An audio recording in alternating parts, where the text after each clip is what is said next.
Bom, vamos lá para o próximo vídeo, que é a continuação aí de câncer de vesícula biliar.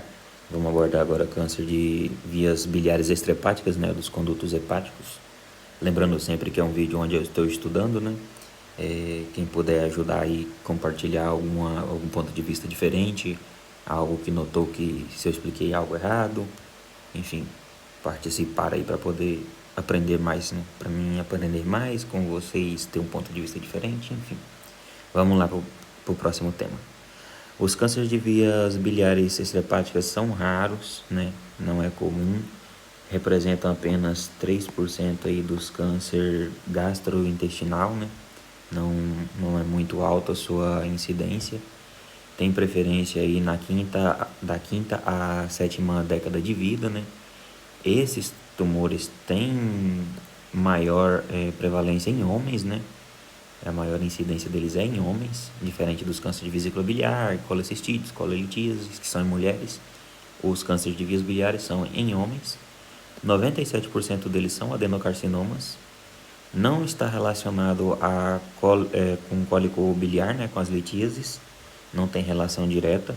Porém, se relaciona aí com colitis ulcerosa, colangite esclerosante, quiste coledociano de larga data, enfermidade poliquística hepática, são fatores aí relacionados aos cânceres das vias biliares, né? São fatores de risco, por assim dizer, para desenvolver um câncer de vesícula biliar. Bom, como se dá a classificação desses cânceres? Se dá em 3 formas: de terço superior, de terço médio e de terço distal, né? Como se daria isso aqui, né? Seria até aqui na região do duto cístico, a porção superior, a porção média até a entrada do pâncreas, né? Da porção intrapancreática do conduto colédoco, e o distal seria até 1 centímetro da ampolha de Vater, né? Essa é a divisão. Eu já vi que no Brasil tem uma outra diferenciação que seria aqui intrahepáticos, né? Intrahepáticos, região perihilar e do duto distal, toda essa parte, né? Mas a divisão que o doutor passou na gente na sala foi perihilar, aqui que é o do terço superior, do terço médio e terço distal, que é até 1 centímetro da ampolha de Vater, e a porção do colédoco intrapancreática, né? Bom, vamos utilizar essa classificação aí para poder estudar. Existe também um outro tumor que é um pouco mais raro, que é quando ele aparece aí a menos de 1 centímetro, né, da ampolha de Vater, que já são tumores da papila, por assim dizer, né? Já seriam tumores próprios da ampolha, né? São mais raros ainda do que os tumores das vias extrahepáticas, né? Respeitando essa classificação aí, que é prevalente de menor a 1 centímetro da ampolha. Sobre a prevalência desses tumores, os tumores do terço superior, eles são muito mais comuns do que os outros 2 terços, né, do conduto hepático, né, e do conduto colédoco. Bom, dentro dos tumores de terço superior, eu vou encontrar o tumor de Klatskin, que é o que está localizado na região perihilar, né? Tumores de Klatskin. Tumores de Klatskin são os mais comuns de serem encontrados e que geralmente a conduta terapêutica é quase sempre direcionada aos tumores de Klatskin.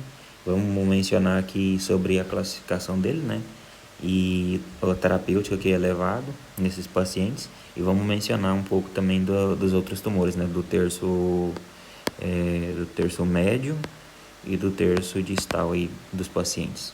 Bom, quando eu tenho as manifestações clínicas, o que eu observo nesses pacientes? Eu vou observar, a principal manifestação clínica é uma icterícia obstrutiva nesse paciente, né? Aí com prurito geralmente associado. Uma pequena porcentagem aí, acho que 30%, se eu não me engano, dos pacientes podem apresentar uma dor leve. Em estadios mais avançados, pode apresentar perda de peso e anorexia, né? Esses dois aqui são estádios mais avançados da enfermidade. e que já indicam também um pior pronóstico, né? Pior pronóstico.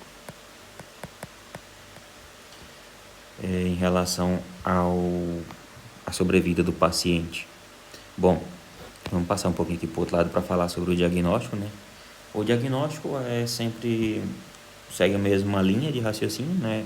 É uma anamnese dirigida, interrogar o paciente sobre os antecedentes pessoais, né? Se ele tem alguma enfermidade de base, se ele é conhecido, por exemplo, diabético, se é conhecido hipertenso, se já fez alguma cirurgia de vias biliares, se já fez o procedimento de colecistectomia, perguntar sobre antecedentes familiares, se tem algum familiar com historial de câncer, né? Perguntar também sobre hábitos, se ele é paciente que fuma, perguntar se ele tem o hábito de beber, né, bebidas alcoólicas, perguntar sobre o uso de drogas ilícitas, enfim, sempre uma anamnese dirigida a esses pacientes. Fazer um exame físico, né, que nos tumores de Klatskin eu não vou ter aqui um signo de Courvoisier-Terrier. Por quê? Bom, vamos usar essa imagem aqui para analisar. Os tumores de Klatskin ele é do terço superior, ou seja, ele vai estar localizado nessa região especificamente. O que é o signo de Courvoisier-Terrier? Ele é uma dilatação da vesícula biliar, né? Onde você consegue fazer a palpação abdominal e sentir essa vesícula biliar em câncer. Bom, como que ocorre essa dilatação da vesícula biliar?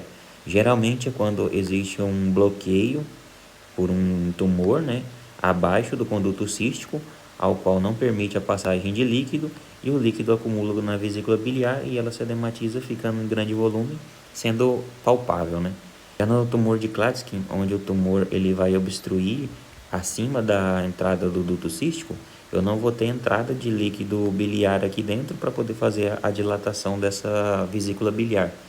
Fazendo assim, então, né, que essa sintomatologia não se pareça com a neoplasia dos dutos biliares, né, e sim com uma enfermidade hepática propriamente dita, né, como uma fibrose, uma cirrose, uma esteatose hepática não alcoólica, enfim, vai nos dar sintomatologia diferente e nos faz ter que prestar bastante atenção na clínica restante que apresenta o paciente, né, para poder identificar de forma correta.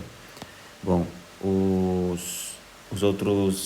outra forma de diagnóstico são os laboratórios, né, pedir hemograma aí no paciente, pedir um perfil hepático, pedir bilirrubina, pedir fosfatase alcalina, que geralmente está aumentada no início, a gama glutamil transpeptidasa, o CA19-9, né, que também é um marcador tumoral que se eleva em tumores pâncreas e vesícula biliar. Então, é um estudo laboratorial que dá para a gente pedir também. E, claro, as imagens. Na ecografia sempre a primeira a pedir, a tomografia computadorizada e a colangiorressonância são os exames geralmente solicitados nesses pacientes para se fazer o diagnóstico. Bem, depois que eu diagnostiquei, eu tenho que classificar esse tumor, né? Relacionado ao tumor de Klatskin, né? Que é o do terço superior, né? Terço superior. Eu vou ter que classificar ele segundo a classificação de Bismuth-Corlett. Nas aulas do doutor, ele não classificou o tumor pra gente, já fez logo o tratamento, né? Explicou o tratamento. E passou essa classificação para a estenose, aí dos dutos biliares, né? Em outra parte, se eu não me engano, foi em litíase. Mas vamos aplicar aqui também porque a gente precisa saber para fazer a conduta. Bom, o tipo 1 eu vou ter aí uma afetação do conduto hepático comum, né? Confinado a ele, não abarca a bifurcação, né? Cerca de 2 centímetros abaixo da bifurcação. Já o de tipo 2, eu vou ter ele aí no conduto hepático comum, ele já tem uma afetação aqui da bifurcação, porém não se estende aí para os hepático direito e esquerdo, no tipo 2. O tipo 3, eu vou ter uma subdivisão em tipo 3A, quando ele vai ter afetação já do conduto hepático direito, e um tipo 3B, quando eu vou ter afetação dele aí para o conduto hepático esquerdo. E vou ter também o bismuth tipo 4, que é afetação já de ambos os condutos hepáticos, direito e esquerdo, e o conduto hepático comum, né? Então, eu tenho tipo 1 confinado ao conduto hepático, não afeta a bifurcação. Tipo 2, confinado ainda ao conduto hepático, mas com afetação já da bifurcação. 3A, afetação de todo o conduto hepático comum, bifurcação e se estende à direita. Tipo 3, mesma coisa, só que se estende à esquerda. E o tipo 4 afeta a ambas bifurcações, direito e esquerdo, né? Ambos os lados estão afetados. Bom, a partir disso, eu vou fazer aí a minha intervenção cirúrgica, né? Onde eu vou ter, para o tipo 1, uma ressecção da via biliar extrahepática com construção hepático-jejunostomia em Y de Hooks, associada à linfadenectomia.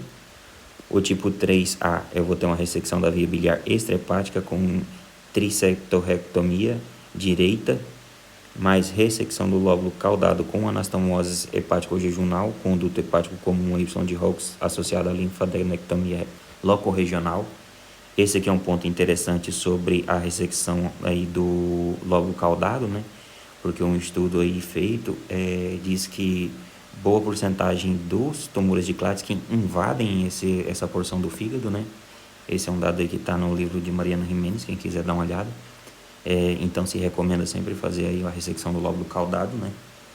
No tipo 3B, eu vou fazer a ressecção da via biliar, extrahepática, hepatectomia esquerda, ressecção do lóbulo caudado, anastomose hepático-jejunal, com o ducto hepático direito e Y de Hooks associado à linfadenectomia regional. E o tipo 4 geralmente é irressecável, já por afetação aí de artérias, de vasos, onde eu não vou conseguir manter o meu board livre, né? Board R0, seria livre de afetação neoplásica, então a minha cirurgia já é contraindicada, então não se faz, é irressecável, eu vou fazer tratamento paliativo nesse paciente. Quais são os critérios aí de irressecabilidade no paciente, né? Enfermidade ganglionar extensa, metástase no caso, a distância, né? Temos aqui metástase à distância, extensão bilateral a condutos hepáticos secundários ou parênquima hepático, lesão tipo 4, né? Afetação bilateral da artéria hepática ou ramas da vena porta. São critérios aí que eu não posso fazer cirurgia, intervenção cirúrgica, tenho que fazer aí o tratamento paliativo no paciente.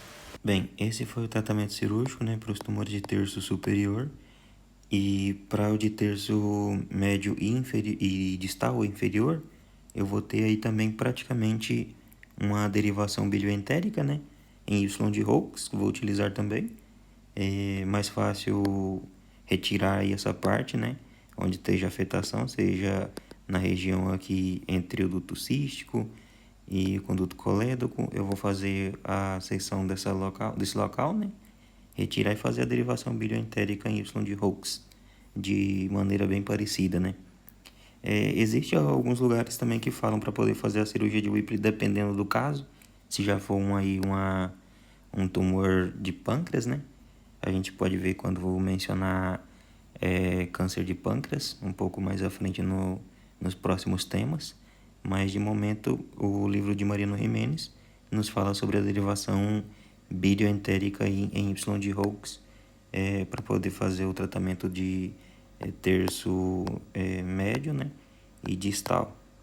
E essa imagem aqui, né, para terminar, é a cirurgia em Y de Hooks, né, onde eu vou ter a união aqui da porção do jejum com, seja lá o pâncreas ou o conduto hepático, e a união do duodeno, né, cerca de 70 a 80 centímetros, refere aqui nessa bibliografia do Mariano Jimenez. A outra que eu trouxe era uma outra diferente, falava em 20 a 40 centímetros, essa já é 70 a 80. Mas enfim, aqui dá pra ver direitinho como é que ficaria a forma de Y, né? Se utilizar um pouco a imaginação, por isso se diz Y de Hooks. Bom, como opção a cirurgia, né? Se eu não posso realizar a cirurgia nesse paciente, eu posso fazer aí também uma drenagem percutânea nesse paciente, né? Para poder aliviar os sintomas aí de compressão, né? Por quantidade de líquido acumulado. Para poder evitar aí, por exemplo, um edema, seja lá uma infecção, eu posso fazer então essa opção, né? Terapêutica. E depois, em critérios de irressecabilidade, é fazer mesmo aí o tratamento paliativo nesse paciente, né? Sempre lembrando, então, que nesses casos são de pior pronóstico, a expectativa de vida do paciente cai bastante, porque já está no estado avançado, né, da enfermidade, E lembrando que sempre já é uma idade avançada que os pacientes vão ter, né? Geralmente. Então dificulta bastante também o tratamento. E o que a gente pode oferecer é a melhor condição de vida para eles conseguir passar por esses momentos que lhe restam, né? Por assim dizer. Bom, esse foi o vídeo aí, então, de câncer das vias biliares extrahepáticas. É a parte 2, concluindo, né? Depois eu vou trazer outro vídeo também sobre infecções e inflamação da vesícula biliar. Foi invertido um pouco aí, acho que isso deveria ser depois desse outro tema, mas como foi o nosso tema 3 da aula, vamos seguir a ordem, né? Bom, isso foi tudo e até a próxima.